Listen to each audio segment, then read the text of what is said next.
My TikTok photo. All right. Kia ora everybody. Yesterday the National Party admitted that their tax plan doesn't stack up and that actually 99% of New Zealanders will not get the $250 a fortnight that the National Party have been suggesting on the campaign trail. I note that the National Party have also been saying that, oh, well, it was all up front, just go and look at our calculator, a calculator that today they've had to correct and admit that that was itself misleading as well. I think New Zealanders deserve better from the National Party. I think New Zealanders know that National's numbers don't add up, and they know that if Christopher Luxon and the National Party win, that they will lose. They will lose because there will be thousands more children living in poverty, because there will be no action on climate change, because there will be cuts to things like free prescriptions, 20 hours free early childhood education for 2-year-olds, free and discounted public transport for young New Zealanders, and thousands of job losses before Christmas if there was a change of government. The Labour Party's put forward a positive plan for New Zealand's future, one that's about making sure we're bringing inflation back down, making sure that we're supporting New Zealanders through the cost of living crunch, keeping people in work whilst growing our economy. Our economy has turned the corner. We are seeing economic growth returning. In fact, we've got one of the highest growth rates in the OECD, according to the most recent quarterly figures. That will flow through to benefits for New Zealand households if we stay on course. Change of government would put that at risk. So my message to New Zealanders is very clear. Whilst it's natural to think about change at a difficult period, New Zealanders do need to think very carefully about change to what? Because if the National Party wins, they will lose. Happy to open up for questions. The National Party's just put out a press release celebrating that 50,000 more people have gone and checked their tax calculator. Do you think that that is something to be celebrating if people are rushing to the tax calculator in light of what we've learned in the last 48 hours? Well, the National Party's whole campaign is based on slogans and sound bites without substance. When New Zealanders actually look at what the National Party are proposing, they will quickly learn that they're most likely to end up worse off if National was to get elected. I think the National Party's calculator itself being dodgy is just really a reflection of their election campaign. And just on the offshore wind that we've heard, policy promise that we've heard from National today, have you been slow off the mark to create offshore wind farm regulations? We're already fast-tracking offshore wind work. I think the fact that the National Party seem to have discovered that offshore wind's a good idea is a welcome sign, but it's something the government's already doing. But is there a danger in fast-tracking resource consents for offshore wind, do you think? Look, fast-tracking doesn't mean that there's no consenting. There's still a consenting process, it's just you go through it faster. How much do you think people will actually care about this tax issue with National, or do you think that the desire for change will override these tax issues? I think a lot of New Zealand families were under the impression that they were going to be getting potentially hundreds of dollars a fortnight if there was a change of government in the form of tax cuts. Their numbers don't add up, and I think New Zealanders are seeing it for the scam that it is. And what do you think about that calculator stuff up? Well, clearly it's not acceptable. It's just another example of the National Party trying to sell something using misleading and false information. Have you had any talks with Te Pāti Māori about potential, after the election, potential relationships? No, certainly not in the last 3 or 4 months. I mean, I've had infrequent but occasional conversations with them in the brief time that I have been Prime Minister, but it's more just been along the lines of, informal conversations. Did you watch the debate last night? No, unfortunately I didn't, sorry. So is there do you think maybe you should talk to Te Pāti Māori just in case they might not be on the same page as you? I've said that, we'd certainly talk to Te Pāti Māori after the election, and we'd talk to the Green Party after the election. 8 days to the election, how crucial is the undecided voter for Labour? Absolutely critical. We know that there's enough undecided voters out there to completely change the outcome of the election, and that's why we've got a very active ground campaign at the moment with a lot of door knocking, a lot of phoning, a lot of people being out and about on the streets to make sure that we turn out the vote, but that also that we persuade the currently undecided voters. Is that wishful thinking though? No, not at all. Because trying to get 10%, which is kind of where the undecided vote is at the moment, trying to get all of that to come to Labour is a mammoth task? We do know that opinion and sentiment can shift quite dramatically in the last few days of a campaign. So the polls that were out a couple of days before the last election, there was a 10-point variance, almost a 10-point variance between those and what happened on election day. So a lot can happen in a short space of time in the final closing stages of an election campaign. Just over a week ago, you came out of the New South Leaders debate pretty fired up and talking about how much energy you were going to bring from there on, and obviously had a bit of a speed bump with getting COVID. And I guess how are you feeling now, getting out on the campaign again? How's your energy, and what's the plan for the next week? I'm feeling great, but look, even while I was isolating, there was still a very energetic Labor campaign happening on the ground, and you saw that every day with our Labor team out there, pressing the flesh, making sure that we're getting our message across. We've seen, we've still seen quite a lot of momentum, even though I was, isolating. We've still seen a lot of momentum building behind the Labor campaign over the last week. With your internal poll numbers sort of bouncing back a bit, do you reckon you've got that second wind in you? I've always got a second wind in me, and I'm certainly looking forward to spending more time on the campaign trail in the next 8 days. Windy fellow. Was that? Are you a windy fellow? I'm not quite sure how to take that, Amelia. Maybe rephrase that question. No, I'm causing mischief. None of the minor parties believed that National's tax plan adds up. What does that say?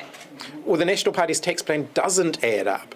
They'll be struggling to find any credible economist that thinks their tax plan stacks up. I think New Zealanders can see it for what it is. It's just a bunch of numbers plucked out of thin air and a scam that they can see as a very hollow one. Another of your MPs has been out there talking about wanting a capital gains tax. Why does your own team keep thinking you've made the wrong call? No, I don't agree with that characterisation. Rachel Boyack herself has actually said very clearly what it was that she was talking about. She was talking about the fact that we did campaign on a capital gains tax previously. The New Zealand public didn't support it, and we're not campaigning on it this time. But do your MPs need to be clearer with their messaging? The Nats are clearly listening to absolutely every speech that anyone attached to Labor is doing, and you're just continuing to fuel the fire that is a wealth tax. Well, I think what Rachel said was a statement of fact. We did campaign on it 2 elections in a row. New Zealanders didn't vote for it. Have you been briefed on what's happening at Queenstown Airport? Is it concerning?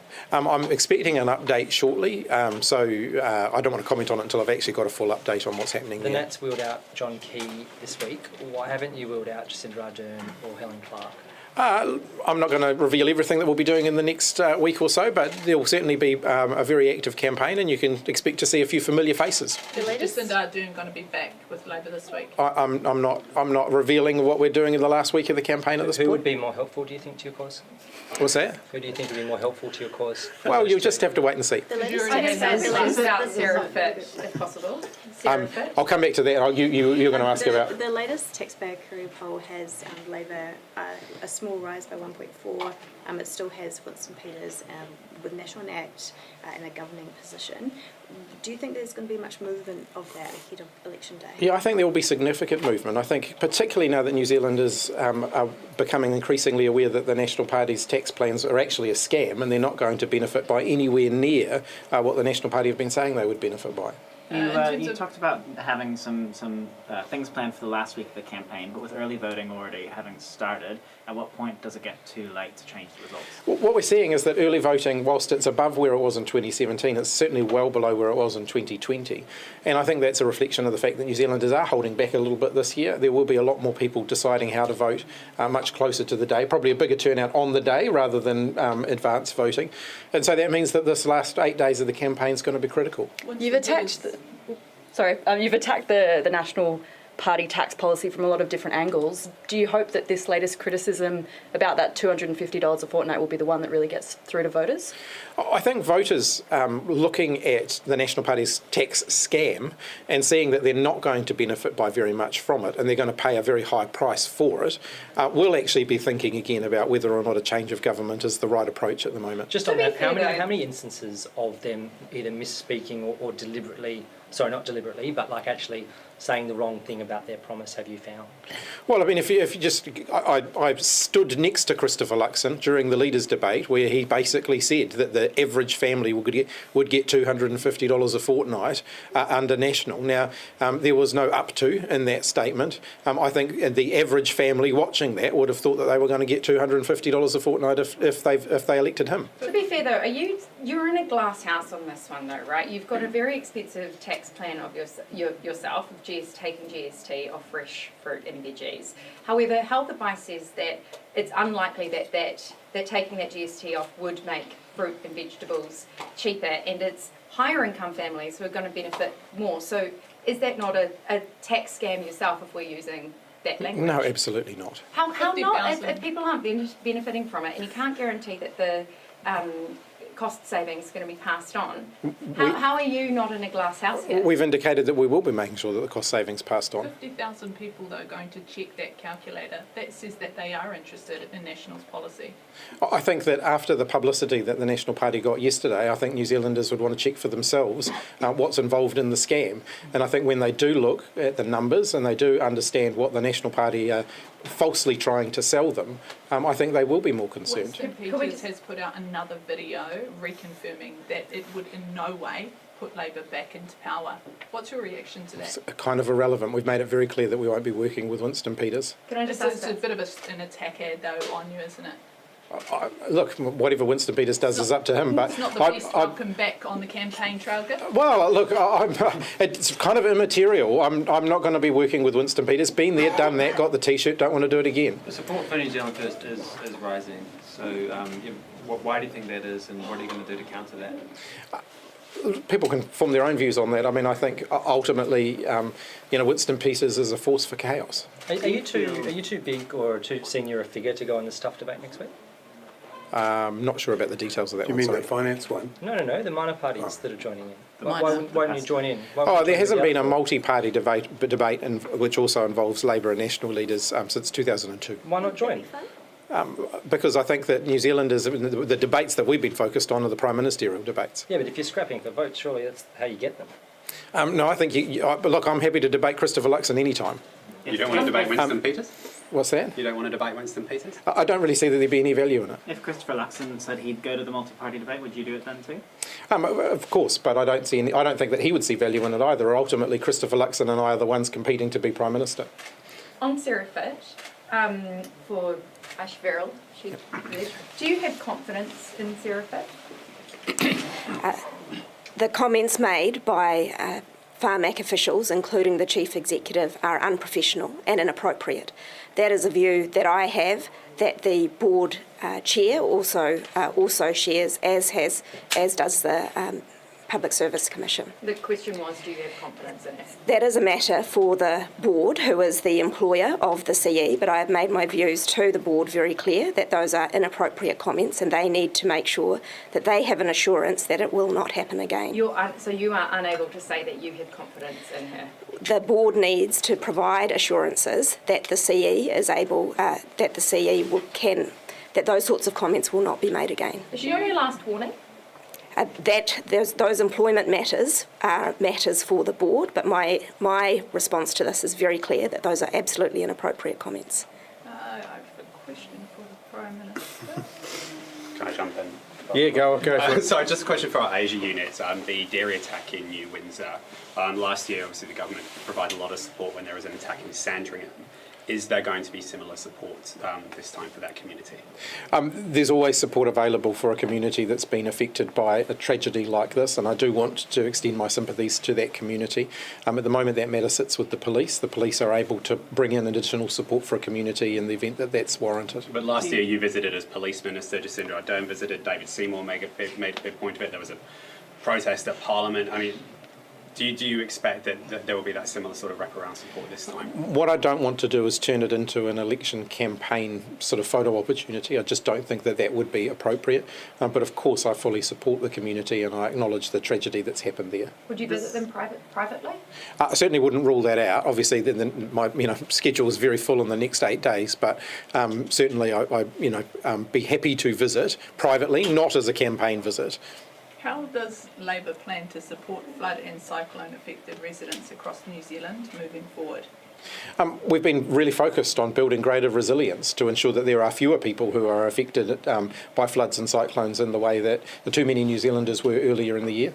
It's actually one of the reasons why now is not the time to dial back our efforts to mitigate climate change, which the National Party are proposing to do. But in terms of the work that we're doing around future resilience building and so on, I've got the person who's coordinating that standing right next to me, so I might invite him to make a comment on that. Yeah, one of the things we did in the budget was create One of the things we did in the budget was create the National Resilience Plan, and that's a $6 billion fund that we can use over the next few years to be able to make New Zealand more resilient, to focus on climate change adaptation along with the mitigation work that we're already doing. The first tranche of funding for that has gone to those regions. It's what's paying for our cost sharing for the buyout for Category 3 properties, and significant funding for stock banks and other flood protection measures. So we do have a funding pool available for that. I don't think New Zealand's done enough on adaptation in the past, and it is going to be a big challenge into the future. But it's not one or the other. And one of the things I was hearing even last night in the debate was people trying to suggest that we need to do adaptation instead of climate change mitigation. That is wrong. We have to do both of those things. What do you make of Winston Peters saying? What risk does that pose by saying only doing adaptation? Well, mitigation, climate action is our responsibility to reduce emissions, and I'm really proud that over the last 3 years we've seen emissions coming down.